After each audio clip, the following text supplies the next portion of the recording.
Então, pessoal, a gente estava vendo exatamente sobre o sistema imune e agora vamos falar sobre a hipersensibilidade, né? O que diz respeito a essa nomenclatura hipersensibilidade. A gente já verifica, né, que vem da parte sensível, né, onde vai estar exatamente sensibilizado por algum agente estranho ou alguma reação que o próprio sistema imunológico sofreu, né? Então, segundo Combs e Gell, na sua classificação de 1963, existem 4 tipos de hipersensibilidade. Então, nós temos aí a hipersensibilidade do tipo 1, né? Hipersensibilidade imediata, né? Então, ela vai cursar ali com uma resposta rápida, onde vai ser visível, né? Mediada por esses anticorpos da classe IgS entre 2 e 3 minutos. Então, quando a pessoa ela vem sofrer exatamente, ela já vai demonstrar ali entre 2 e 3 minutos que tem alguma coisa errada no organismo dela, tá? Por quê? Porque o organismo vai estar produzindo, né? O sistema imune vai estar produzindo esses anticorpos. A gente já vai visualizar na pele da pessoa uma irritabilidade, uma, uma coceira, né? Chamada prurido e assim sucessivamente, tá? Então, vai ter aí entre 2 e 30 minutos, onde é um tempo bom para que a gente possa reverter esse quadro de hipersensibilidade. Tendo em vista, né, que algumas pessoas que sofrem com esses processos de hipersensibilidade, ou até mesmo esse processo de sufocamento, né, ou asfixia, que a pessoa fica sufocada, não consegue respirar direito, são aplicados, né, exatamente alguns antialérgicos que vão exatamente agir nessa broncodilatação de vasos, né, para que esse sangue, para que a passagem do ar também não venha exatamente ser interrompida e a pessoa aí não tenha processos piores, tá? Então, essa hipersensibilidade do tipo 1, ela vai ter sendo aí mediada entre 2 e 30 minutos, que vai estar sendo visualizado esse processo, tendo esse tempo para que a gente possa socorrer aquele indivíduo, tá bom? Então, a gente caracteriza aqui como asma, né, eczema e anafilaxia, onde a gente sabe que a gente pode utilizar a bombinha para broncodilatar, para que essa passagem do oxigênio não venha a ser interrompida, tá? Então, isso é importante, tá bom, pessoal? Bem importante para que a gente possa fazer aí os procedimentos corretos. Nesse todos esses procedimentos é sempre bom ter um antialérgico em casa, tá?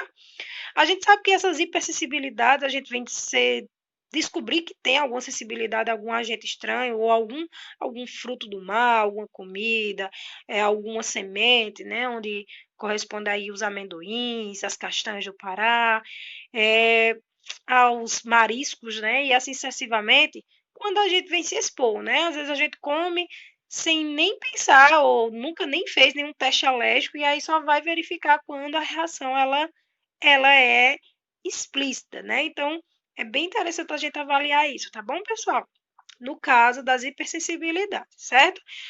Alguns casos tem pessoas que já fazem o teste, né? A gente sabe que já faz o teste nos alergistas, né? Onde ele faz exatamente processos para analisar essa alergia, onde vai testar, né?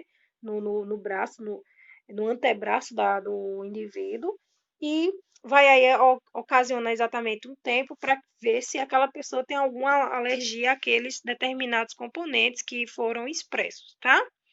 Então, já na hipersensibilidade do tipo 2, citotóxica, mediada por anticorpos citotóxicos, IgM e IgG, é entre 5 e 8 horas. Ou seja, você lembra que nós falamos sobre esse anticorpo, né, citotóxico?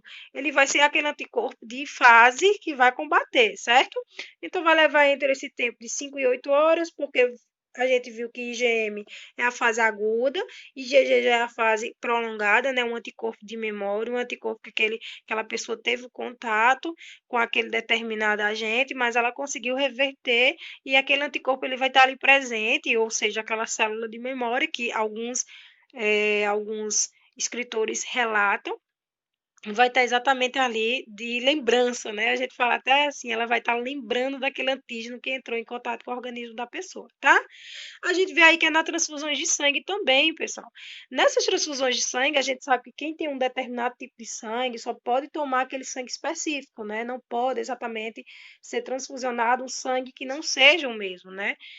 Tem pessoas que até fazem essa primeira transfusão de sangue, primeiro, né, ali naquela fase primária, ela não sofre uma reação momentânea, mas se ela for exatamente tomar ou o mesmo tipo de sangue mais tarde, que não é o dela, certo? A gente pode citar aí casos de mães, né, as mães, elas, vamos criar aqui um quadro, a mãe tem o sangue tipo A, tipo O, perdão, tipo O, tá bom? Ela é um O negativo e ela recebe exatamente o sangue positivo. Então, ela vai estar ali sensibilizada. E a gente sabe aí da sensibilidade de mães que são RH negativo e geram filhos RH positivos. Sim, vai ter um processo de hemólise da hemácia do bebê, né? Onde os anticorpos da classe IgG vai passar a barreira placentária e vai destruir a, as hemácias do bebê, que a gente chama doenças do recém-nascido, né? Ou anemias hemolíticas, né? Ou até mesmo hemólise do recém-nascido. Vai cursar com a anemia, porque exatamente eu vou estar destruindo as hemácias do bebê, certo? Então, vai ocasionar isso. Quem foi que gerou isso? Os anticorpos da classe IgG. Por quê? Porque a mãe foi sensibilizada lá atrás, ela foi sensibilizada por sangue que não era negativo, e quando ela engravidou, infelizmente, ela teve isso. A gente sabe que mães que são negativas têm que exatamente fazer o tratamento, né, quando, tipo, ela vai ter o bebê, ela tem que receber exatamente uma injeção para estar ali pronta para gerar aquele bebê, para ter aquele bebê sem nenhuma complicação, tá bom? Então, gera esse processo entre 5 e 8 horas, a pessoa vai ter aí uma resposta dentro desse parâmetro, no caso são as transfusões de sangue. Então, isso é muito importante, porque vocês técnicos de laboratório poderá se trabalhar também em especificadamente em algum hospital que faça esse processo de transfusão de sangue, né? Como aqui o Hemocentro em Campina Grande. Então, é bom sempre vocês estarem atentas a isso, certo, pessoal? Já na hipersensibilidade do tipo 3, mediada por um imunocomplexo entre 2 e 8 horas, né? No caso, sistema complemento, né? O imunocomplexo, certo? No caso, entre artrite, glomerulonefrite e assim sucessivamente. Então, vai ter esse tempo. Então, a gente observa que todas essas hipersensibilidades eu vou ter um tempo, né? Um tempo exatamente para poder agir, tá? Na hipersensibilidade do tipo 4, essa hipersensibilidade é mediada por células, né? No caso, entre 24 e 72 horas, certo, pessoal? Então, eu vou ter exatamente aí um tempo bem maior para ação, né? Às vezes a gente não sabe nem o que nos acometeu, né? E infelizmente vem gerar essas complicações tardias, tá? Então, a hipersensibilidade 1, ainda falando sobre a mesma. Essa hipersensibilidade do tipo 1 constitui as reações de hipersensibilidade imediata, aguda, a gente pode também dizer. Alergia ou anafilaxia ocorrem a poucos minutos do contato com o antígeno e são consequências de anticorpos IgE, específico para esse antígeno. As consequências desse tipo de resposta dependem do tipo de antigênio, da via de entrada e da intensidade da resposta imune. Então, exatamente, se eu tenho ali uma via de entrada, né, mais exposta, né, então eu vou ter exatamente uma resposta mais imediata, né, pessoal? Então, também tem que levar em consideração isso. Mecanismo de ação. O mast cell.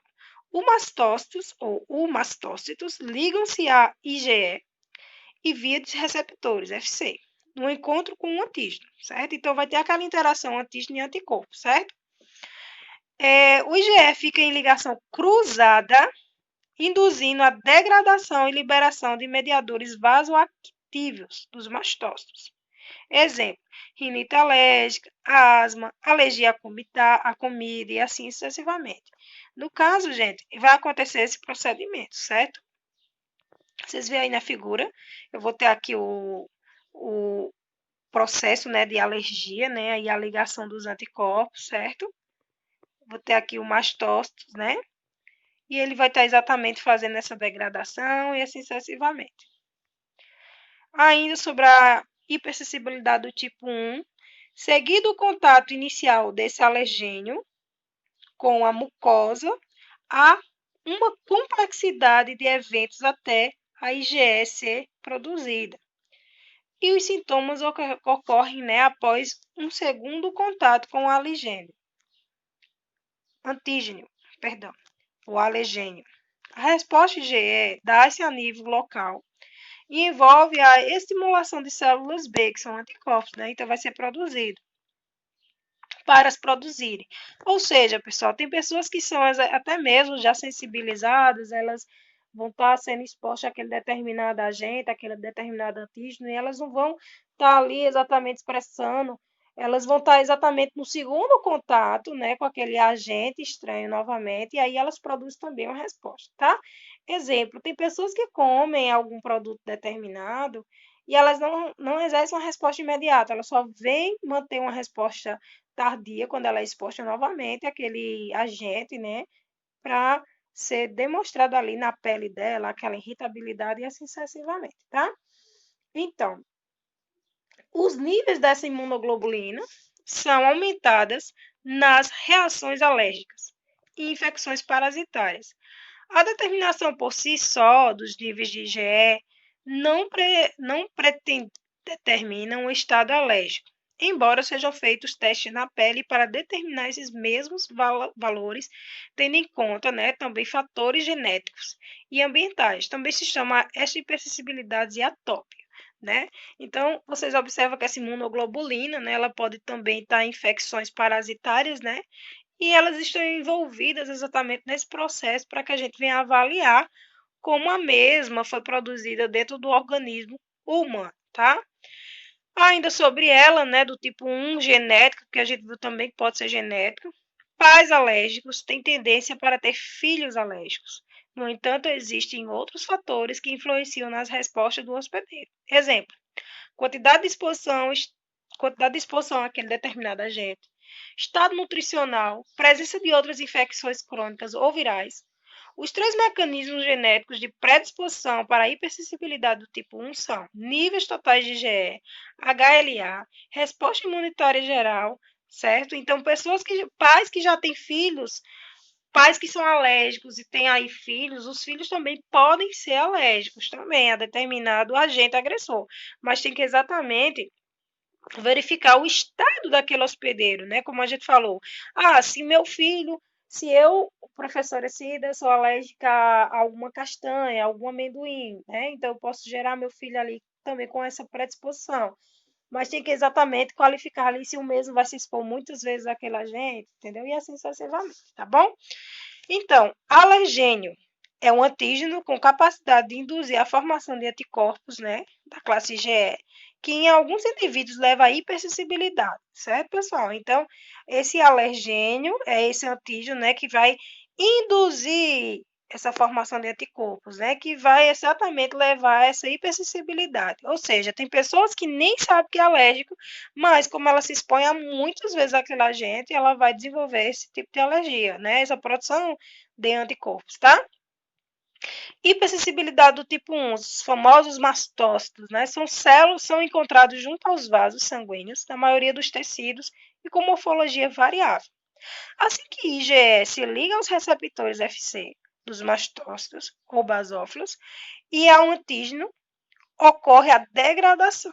Então, vai degradar, né? Então, a gente vê aqui na imagem ao lado, né?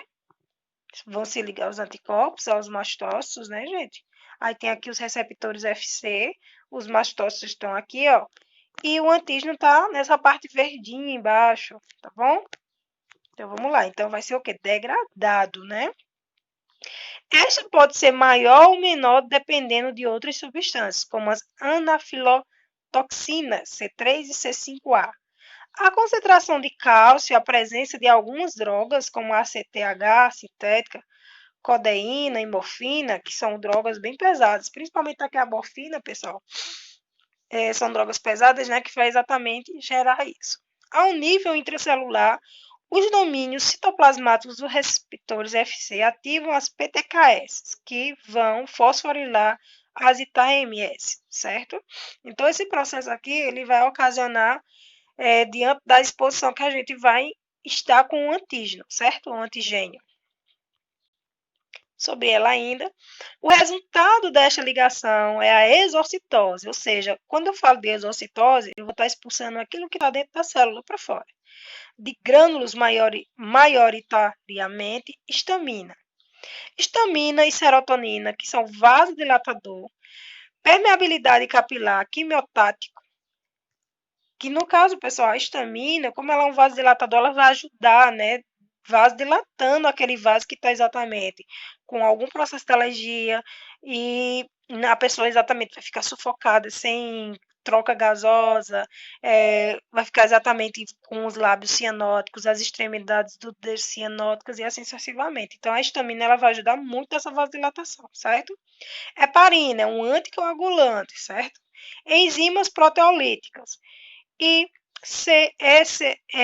CFA e NCF quimiotáticos, né? É o resultado dessa ligação, né? Dessa exorcitose. E a gente vê aqui nesse quadro ao lado, e mediante, né? Que está falando aqui sobre esse processo em gráfico, né, pessoal? Sobre o alérgeno, que a gente vê aqui em coloração azul, certo? E vocês veem aqui o mecanismo como funciona. O segundo resultado é a libertação de mediadores derivados do ácido araquinóico com prostaglandina e leucotrienos. Estes têm um impacto direto nos tecidos locais a nível de pulmões, causando edema e hipersecreção. LTB4, leucotrieno, quimiotáticos, prostaglandina e assim sucessivamente. Pessoal, isso daqui de fato é um mecanismo, certo? Para dentro do laboratório, claro que vocês não vão analisar isso, porque quem vai analisar esses procedimentos, essas características, de fato é o médico, tá? Vocês não vão analisar esses mecanismos de ação, mas a nível de conhecimento, ela é indispensável, tá? É muito importante porque você talvez vai fazer alguma prova de concurso e você já analisa isso também, tá bom? Sobre a mesma, acompanhando a libertação do PAF, leucotriene e prostaglandina, são libertadas também citoquinas, que contribuem para as manifestações dessas interleucinas, 1, 4, 5 e assim sucessivamente, 6. Para além dos efeitos locais, essas citoquinas recrutam mais células inflamatórias, que são chamadas neutrófilos e eosinófilos, né?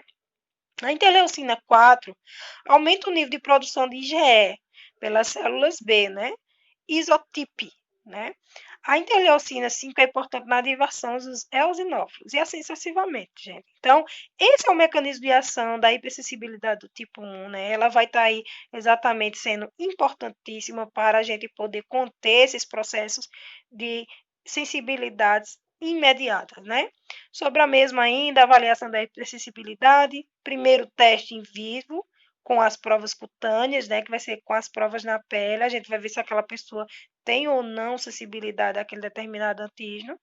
Testes in vitro no laboratório, terapia das doenças causadas por sensibilidade do tipo 1, evitar a ativação crônica dos linfócitos B e basófilos, né? Exposição, redução, né? Exposição ao alérgeno.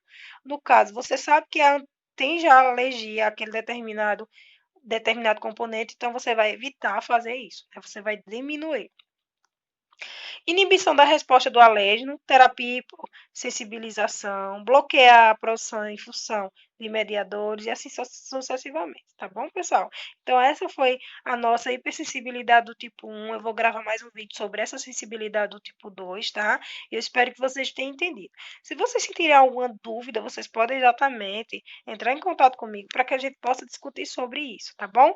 Outra coisa bem interessante, pessoal, são pessoas que elas querem saber se pode exatamente causar uma resistência e elas começam a se expor àquele determinado antígeno, tá? Então, isso tem que ter muito cuidado, porque pode gerar uma resposta bem brusca no sistema imune da mesma, tá?